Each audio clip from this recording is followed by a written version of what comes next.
सूक्ष्म जीव दो प्रकार के होते हैं, आप जानते हैं, जीवाणु और विषाणु। जीवाणु जो होते हैं हमारे लिए फायदेमंद होते हैं, हमारे मित्र होते हैं। विषाणु जो होते हैं वो खतरनाक होते हैं, हानिकारक होते हैं। विषाणुओं में हमने पढ़ा है, जैसे कि हम जानते हैं खाने को ईस्ट करके हम बनाते हैं और दही जमाते हैं लैक्टोबैसिलस नामक जीवाणु से। कई जीवाणु हमारे शरीर में होते हैं, हमारे पेट में भी होते हैं। आज कवर करते हैं हम सूक्ष्म जीवों में हानिकारक जो होते हैं, जिनको बोलते हैं वायरस। और आज की डेट में हम सब वायरस से कितने वाकिफ़ हैं बताने की ज़रूरत नहीं है। हम सबके जीवन को तबाह और बुरी तरह से प्रभावित कर रखा है इसने। चलिए देखते हैं। खाद्य पदार्थों को खराब करते हैं ये वायरस, हानिकारक सूक्ष्म जीव। जलाशयों का विनाश करते हैं, पूरे जलाशय को, तालाब को या नदी के किसी क्षेत्र को क्या करते हैं, ये घेर लेते हैं। हरी सी परत जम जाती है, जिससे कि जो जीव है उसके अंदर उनका दम घुटने लगता है, मर जाते हैं इस तरीके से। देख रहे हैं। और मानव, यहाँ देखिए, मानव और अन्य जंतुओं में बीमारी, मलेरिया, ट्यूबरक्यूलोसिस, टीबी जिसमें इंसान खांसता ही रहता है, और टाइफाइड होता है जब उल्टी दस्त लग जाती है। तो इस तरीके की बीमारियों के ये कारण है। टाइफाइड होता है गंदे पानी से, मलेरिया होता है डेंगू के काटने से, और टीबी भी होता है एक प्रकार के वायरस के कारण। इसके अलावा ये कवक होते हैं कुछ फफूंदी टाइप के, जो चमड़े पे, कपड़े पे और पत्तों को, कागज़ों को नुकसान पहुंचाते हैं। अगर आपको इन सूक्ष्म जीवों को देखना है, समझना है, तो घर में ब्रेड देखा होगा आपने या रोटी देखी होगी। इसको अगर 1 या 2 दिन या 4-5 दिन पुरानी हो जाए गलती से ब्रेड, तो उस पर आपको इस तरीके की फफूंदी नज़र आएगी। आपने ज़रूर देखा होगा। अगर आपने इस तरीके की चीज़ों को नोटिस किया है तो मुझे भी कमेंट में बताइए कि हाँ सर, मैंने इस प्रकार की फफूंदी को या वायरस को देखा है।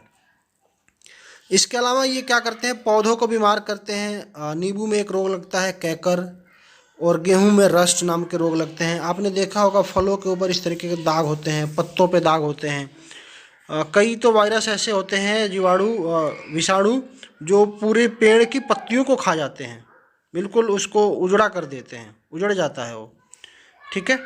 तो इस तरीके के वायरस हम देखते रहे हैं, हमने देखे हैं। चलिए आगे देखते हैं। अब तक हमने उपयोगी सूक्ष्म जीवों, यहाँ से देखिएगा, अब तक हमने उपयोगी सूक्ष्म जीवों और उनके औषधीय एवं अन्य उपयोगों के बारे में जाना है। इसके अलावा कुछ सूक्ष्म जीव हमारे लिए अनेक प्रकार से बहुत हानिकारक भी होते हैं, जैसे कि ऊपर दर्शाया गया है। ठीक है, हमने देखा, समझा है।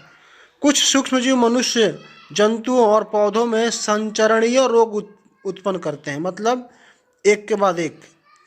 इसके अलावा कुछ सूक्ष्मजीव अनेक प्रकार से हानि पहुंचाते हैं, जैसे खाद्य पदार्थों को खराब करना, शैवालों के प्रस्फुटन से जलाशयों में अन्य जीवों का मरना। इसमें जलाशयों में क्या होता है, यानी कि जल के स्रोत जो भी हैं, जैसे कुएं में, तालाब में, उसमें एक परत जम जाती है हरी सी शैवालों की, और उसके अंदर के जीव मर जाते हैं हवा के बिना, रोशनी के बिना। इसके अलावा जीवों का मरना, कपड़े, कागज और चमड़े की वस्तुओं को संदूषित करना इत्यादि। आगे देखिएगा, बहुत इंपॉर्टेंट है। रोग उत्पन्न करने वाले सूक्ष्म जीव रोगाणु कहलाते हैं। जो भी जीव रोग उत्पन्न करते हैं उनको क्या कहते हैं हम, रोगाणु। यह एक संक्रमित व्यक्ति से, अच्छा ये फैलते कैसे हैं ये समझ लीजिए।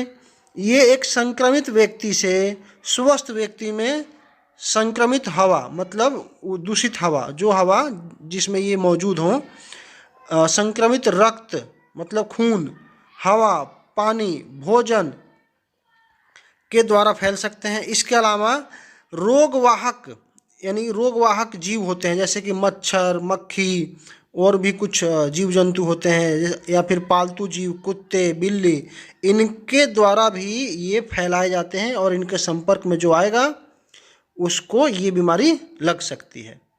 ठीक है। अब इसके क्वेश्चन आंसर करते हैं। इसके प्रश्नों के आंसर मैं लिख के देता हूँ आपको, जिससे आप आसानी से कर पाएँ। अपनी समझ जरूर बढ़ाएं बच्चों। वर्कशीट को पूरा देखे करें, वीडियो को लाइक कीजिएगा, चैनल को सब्सक्राइब कीजिएगा। हम आगे ऐसे ही पढ़ने वाले हैं। स्वयं को जानिए।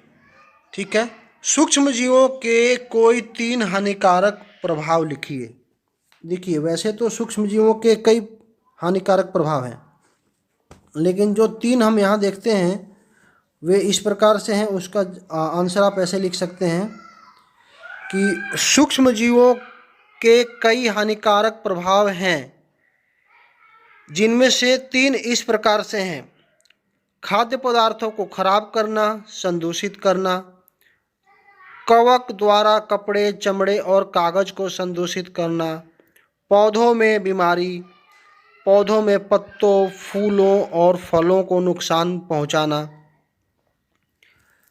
ठीक है, तो ये हो जाएगा बच्चों पहले का आंसर। अब दूसरा क्वेश्चन देखते हैं। दूसरा क्वेश्चन है अपना कि भोजन को ढककर रखने की सलाह क्यों दी जाती है। तो इसके पीछे भी वैसे तो बहुत सारे कारण हैं, लेकिन फ़िलहाल इसका आंसर आप इस तरीके से लिखिए कि भोजन को ढककर रखना इसलिए आवश्यक है और भोजन को ढककर रखने की सलाह भी दी जाती है क्योंकि सूक्ष्म जीव बहुत छोटे होते हैं और आसानी से भोजन पर हमला करते हैं और कुछ ही घंटों में पके हुए खाने को प्रदूषित कर देते हैं, जिसको खाने के बाद स्वास्थ्य बिगड़ सकती है, हम बीमार पड़ सकते हैं। तो ये बच्चों रहेगा आंसर अपने इसका दूसरे क्वेश्चन का। और तीसरा क्वेश्चन देखते हैं। तीसरा क्वेश्चन देखिए, रोगाणु किन्हें कहते हैं, यह संक्रमित व्यक्ति से स्वस्थ व्यक्ति तक कैसे फैलते हैं। तो इसका आंसर इस तरीके से लिखिए, रोग उत्पन्न करने वाले सूक्ष्म जीव रोगाणु कहलाते हैं। एक संक्रमित व्यक्ति से स्वस्थ व्यक्ति में रक्त यानी कि खून, हवा, पानी और भोजन से फैलते हैं। ये सूक्ष्म जीव रोगवाहक जीवों यानी कि रोग फैलाने वाले जैसे कि मक्खी और मच्छर, पालतू जीव जैसे कुत्ते, बिल्ली के सीधे संपर्क में आने से भी फैलते हैं। एक्चुअली ये वाहक होते हैं, ये जो जीव हैं इन पे अगर इस वायरस का प्रभाव है और अगर हम इनके संपर्क में आ गए किसी भी प्रकार से, तो ये व्यक्तियों को भी, इंसानों को भी लग सकते हैं। चौथा क्वेश्चन देखिएगा, सूक्ष्म जीवों से होने वाली 2 बीमारियों के नाम लिखिए। तो वैसे तो बहुत सारी बीमारियां होती हैं इन वायरसेस के कारण, जैसा कि आजकल एक चलन में भी है। कमेंट में बताइए कि वो कौन सा है प्लीज़, कि आजकल कौन सा वायरस की वजह से बीमारी फैली हुई है, हम सब प्रभावित हैं। और वीडियो को लाइक कीजिएगा बच्चों, चैनल को सब्सक्राइब कीजिएगा, हम आगे ऐसे ही पढ़ने वाले हैं। तो इसका आंसर इस तरीके से लिखिए, वैसे तो ये सूक्ष्म जीव कई संक्रामक बीमारियों को फैलाने के जिम्मेदार होते हैं। यहाँ पर 2 बीमारियों के नाम इस प्रकार से हैं, पहला टाइफॉइड और दूसरा कोविड-19 जो ये बीमारी फैली है आज के डेट में, जो सार्स नामक वायरस से होती है। इसका